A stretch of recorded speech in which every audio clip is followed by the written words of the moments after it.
He said Nick Cannon don't. T.I. said Nick Cannon ain't got no hits.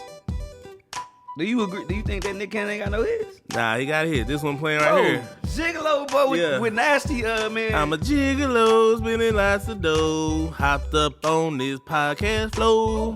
Ain't tripping as I kick in the dough.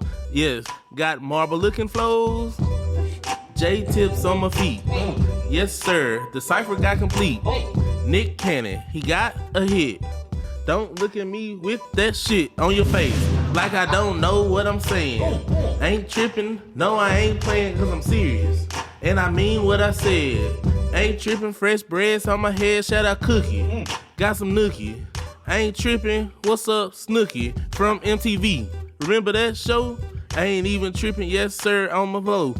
I'm a gigolo. You like how I gave that right? It was a 416. All right, Jersey Shores. So I agree with you, but I feel like Nick had hits. I feel like Nick had hits. I feel like T.I. was completely wrong. And you know what Nick did to Eminem. If y'all don't know, check out that Eminem diss by Nick Cannon. But where you going at his wife? Yeah. Mariah Carey. But look, had to stand on business. I gotta stand on this business. Come on the show, Nick Cannon. I got a hot take. 2003, when Gigolo dropped, it was an album, Nick Cannon album called Nick Cannon, a self-titled album. Mm-hmm. I gotta say that it was a insanely underrated album, bro. I feel like the album was fire, bro. What did he say? I feel like that album was fire. It had production by Just Blaze, Trackmasters, Diddy, R. Kelly. It had Armarion on it. It had B2K on it. It had Joe on it. It was a hard album. It had a lot of features. Did you ever heard the album? What year you said that was? 2003. I listen to DSR all day, every day. Yeah, man. So I think T.I. was wrong. I think Nick had a hit. Yeah, he was definitely like big stage, a one-hit wonder, but my boy also was making multi-million-dollar movies. Right. Like, so, all right, this is what I got for you, G. I feel like Nick Cannon had one of the best underrated albums ever. 2003 I feel like his album deserved to be bigger than what it was.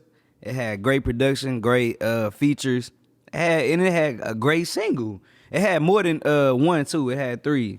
It was a song about your daddy don't like me, and then they had a song with B2K. I remember that. Your pops don't like me. Yes, yeah, I do remember that song. And he had a song with B2K, and the B2K song was the single. He had 3 great singles on the album. So my question to you is there an album that you think should have been bigger than it was, but just didn't quite make it?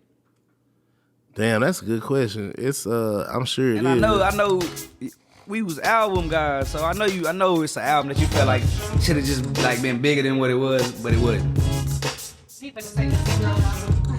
Oh yeah, you right, Lil Ray Ray. I feel like every Zero album should have been.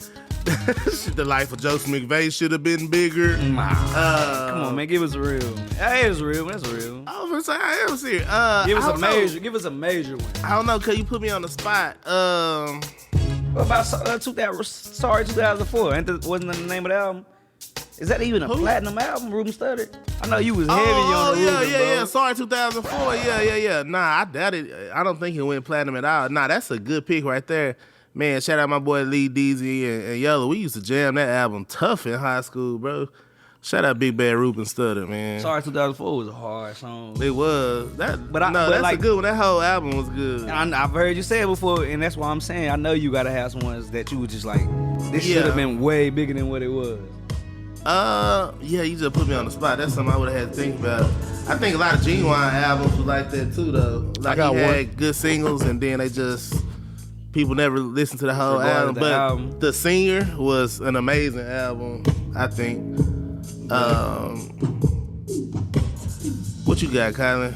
I would say J-Rock Redemption. Oh yeah, that album slapped. Didn't that go platinum though?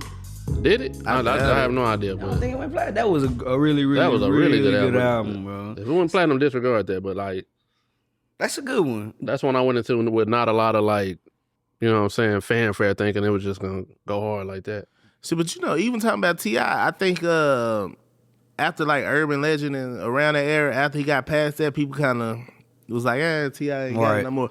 But King and Paper Trail was hard. It was. Like them were two good albums too. Like from front to back, got from back side to side. That was on one of them. That's a good question. I'm gonna come back to that. That's a good kicking it in the comment section. I think everybody. It sounds crazy because we talking about Nick Cannon, and we all know, we know him from the game shows, the hosting, and Wildin' Out. But I think everybody should go back and listen to Nick Cannon by Nick Cannon from 2003. It was a fire album. I think it fit right in with what was going on in 2003, and he was talking that shit on there, man. I listened to the whole album today. I might go do that. That ain't, hey. Yeah, Nick, the guy hits the, like I say, either be new. Why they sound like Destiny Child?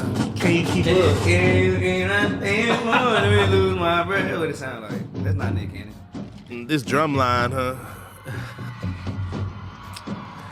Yeah, so Nick Cannon has some good movies though, if nothing else, you know what I'm saying? But I'm gonna go check his album out. Shout out Nick Cannon, y'all come on the show. Nick, come on the show.